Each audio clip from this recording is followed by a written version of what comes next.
Hi guys, my name is Isabella Greene, and today I would like to talk to you about love, or what we are conditioned to call love nowadays. We are at the time of evolution on Earth. We're at a time where we are restructuring everything, mainly our beliefs about stuff. We're at a time where we're creating new structures, new organizations, new formulas, new format for everything. And that includes love, and understanding of love, and beliefs about love, and also the whole new format of relating with each other. So let's examine some of our beliefs. Have you heard this one before? I cannot love you now because. Or I cannot love you because. I will not date you because. I will not get involved with you because. And after that, there comes a list of things. A list of things of what I want and what you are not. Right? So the list of things of what I want and what you are not is very often sounds like a resume. To me personally, I've seen these lists, I've read this list, I've seen people expressing these lists. They're very left brain lists, and they are most of the time catered towards creating a comfortable environment for the person who is seeking love. But the truth is, they're not seeking love, they're seeking a contract. They're seeking environment, another person to contribute to their comfortable environment. So it's more like a job description. You have to show up, and you have to do this, this, and that. You have to be this, this, and that, and you have to we still have gender roles. You have to either provide, or you have to be there, you have to be secure, you have to create security for me, you have to create security for my children, you have to be present. All of that is rooted in just basic survival stuff, and in my opinion has very little to do with love itself. Someone once told me before also that unconditional love feels like nothing, and that really puzzled me. I said, hey, how can love feel like nothing? Don't we know that love is that tingly feeling, and that almost, I don't know, codependent obsessive state where the people are obsessing over each other, right? Is that love too? I don't know. Is that love, or is that an attempt to fill up the gap internally? Oh, I will not be happy until that person shows up in my life and makes me happy. Is that conditional? Is that your conditional happiness condition? How does love really feel like? Well, I don't know. I'm figuring it all out as we go. But I know that the obsessive state is definitely not love. But a lot of us are conditioned to believe that unless you have the obsessive state, that's not love at all, right? And we're not interested. We're bored. We don't like it because there's none of the, that thing going on. And when that thing, like the temporary insanity, they call it, right? Is that true love? Is that really like a state of being that we call love? I don't know. You tell me. So there's 3 questions here already, right? Or 2 questions here already. Who's counting the questions? And then there's the whole expansion into the whole thing. Oh, this is inappropriate, right? Oh, the age difference, that's inappropriate. Or, I don't know, race difference, that's inappropriate. And they're all the norms that society created based on God knows what, and we're still running that. We're still running these programs. Well, look around. How many couples are there that have age difference, and they're super happy together? Because they found, what did they find? They found that space of love that works for them both. And who cares that there is a difference in age? I actually saw a couple, interviewed a couple, talked to a couple who they really stand out because the gentleman, the guy was close to 60 years old, something like 56 or something like that, I think.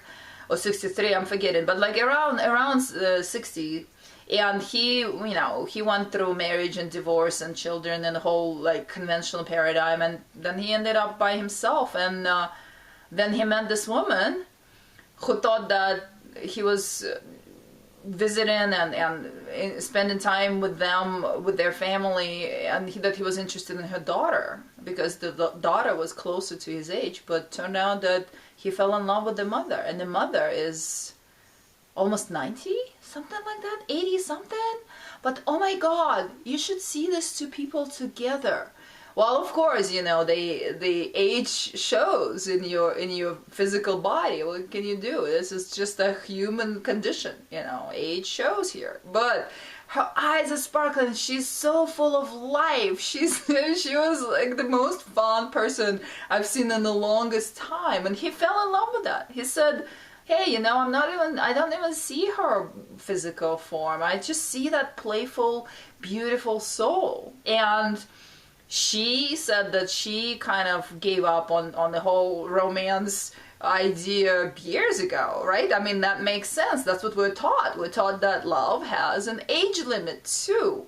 Not only the age difference of like 30 years, right there, but the age limit too. Oh my God, it's inappropriate if you're a certain age group and you're still like, that people look at you like funny, right?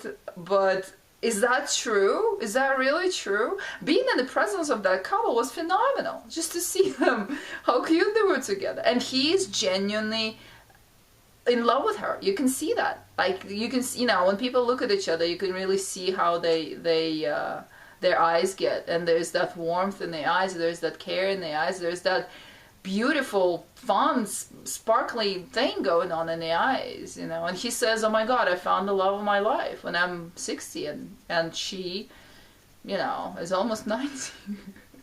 But she's, she's together, her head is together, her body, she wears really fun clothes, and she's laughing all the time, and she's like, it's so cute. It's incredible. So how about that for an example of like age difference and age appropriateness of love, right? Then there's another thing that happens with healers, and I hear that a lot, that when you're kind and when you are sharing your heart space with people publicly or with your clients or I don't know, online, and I hear that from men and women both, and healers all over, that was the first thing that I was told when I started this work and I started coaching people. My mentors told me, watch out, because a lot of people are going to take your genuine warmth and kind heart space as an invitation of some sort, and you're going to get attention, a lot of unwanted attention from really needy people who think that they want to give love, but the truth is they want to pull on that energy. They want that energy that you have because it makes them feel, because when you've been in a neutral space and you're being compassionate to them, especially if they took work with you, all the work comes through heart space, right? So you open your heart and you work with people, and then next thing you know, they're thinking that they're in love with you.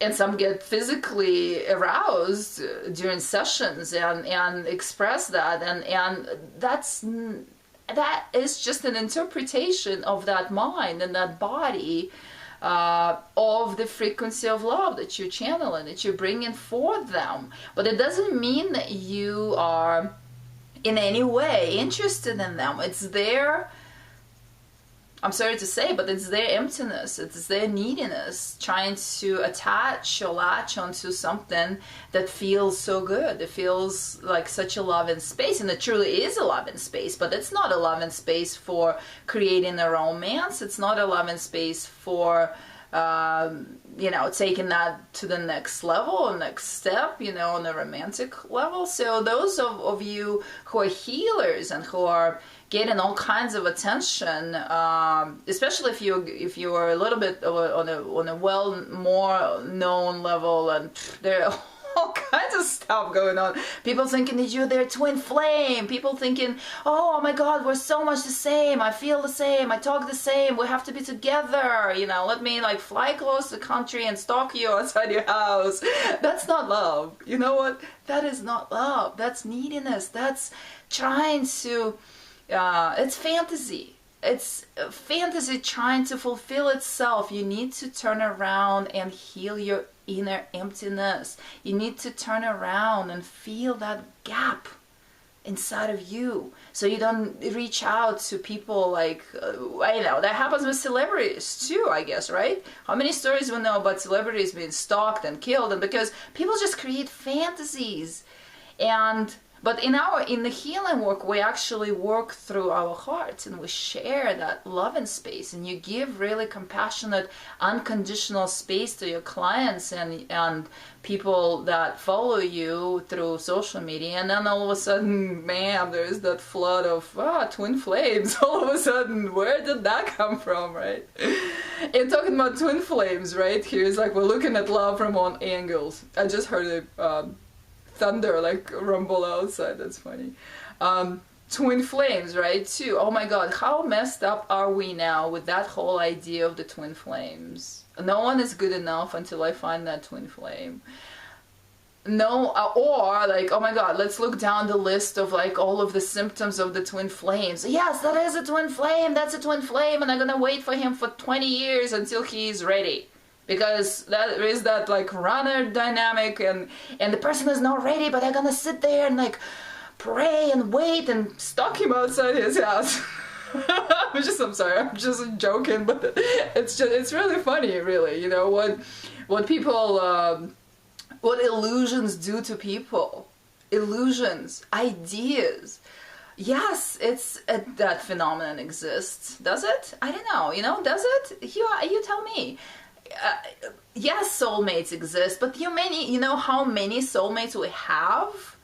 You know how many incarnations we've taken, how many parallel realities there are, how many lifetimes you can tap into if you know how to do it, and on each one of these incarnations you met people. And so when you meet them in this reality, it feels like, whoa, I know you. Yeah, you do. We incarnate in soul groups. That doesn't mean you have to marry each one of them or like go insane over each one of them. Seriously. I don't know. Question your delusions. It's important. You know, it's important to stay grounded once in a while. Like, just like, you know, double check your pulse once in a while in that department, because things are comical. You know, whatever is happening nowadays with the whole love dynamics is comical. You know, well, of course we're confused. We're trying to create the new. We're not trying. We're being pushed. We're being forced to create the whole new way of relating, the whole new way of relationships, the whole new way of connections, the whole new way of everything: intimacy, connection, understanding, acceptance. Receiving each other unconditionally. Well, receiving each other unconditional doesn't mean that if you know what unconditional love is, doesn't mean that you're gonna have to receive your stalker, you know, take him in your house and create a nuisance for yourself there, because the person needs healing. You know, the person doesn't want to give you love. They are trying to desperately fill that gap. So it's important to set boundaries. It's important to understand what's going on there, you know. And then also, once you yourself worked on yourself and you fill that gap, then you start meeting people that are balanced. You start meeting and attracting people who don't go into obsessive modes. You start meeting people who really look at you with those eyes of love, and there's no drama going on, and there is no freak out going on, and it's just very balanced, peaceful, free, open, beautiful space. You know, when there's not a resume. You have to have a resume to be loved? Seriously? What paradigm is that? So allow yourself to get together with people if you're drawn there. Allow yourself to, but watch out for obsessiveness. Watch out for that whole thing, because whenever that feeling comes in, that's not gonna go anywhere good for you. You know, but allow yourself to get together with people. Allow yourself to enjoy this lifetime that flies by so fast. Although, you know, now we know that even at the age of 90, someone can fall in love with you, right? That couple just like turned my whole reality upside down when I saw that. I was like, I'm really questioning my beliefs here, right? All right, so I think I've talked a lot about stuff, and there's, oh my god, that's just like a box of worms here all over. But there's a bunch of beliefs to be addressed. There is a bunch of beliefs to be questioned. Is that really what you know? Is that, or where did that come from? You know, the whole marriage thing, is that, why did we need that contract? Because when the one couldn't pay the bills, the other one had to, right? Is that convenient for the corporations, the credit card stuff and all of that, right? The mortgages in two people's names where you're stuck with that for 30 years, and if your partner leaves, you still have to pay, you know, like, oh, look at the system. All of that stuff, it's there to support the old system that we're moving away from. So question your choices, question your illusions, question your delusions, question what drives you to people, and mainly take a look at yourself when stuff is happening in your own life and be able to recognize, what is it, you know? What is that feeling? What's motivating you? What's driving you towards that person? Is that the resume? Alright, kids. If you'd like to have a session with me, you can reach me at IsabellaGreene.com. Please tune in and subscribe to my Talk to Isa YouTube channel. I cover all kinds of subjects here. And I love you. Take care. Namaste.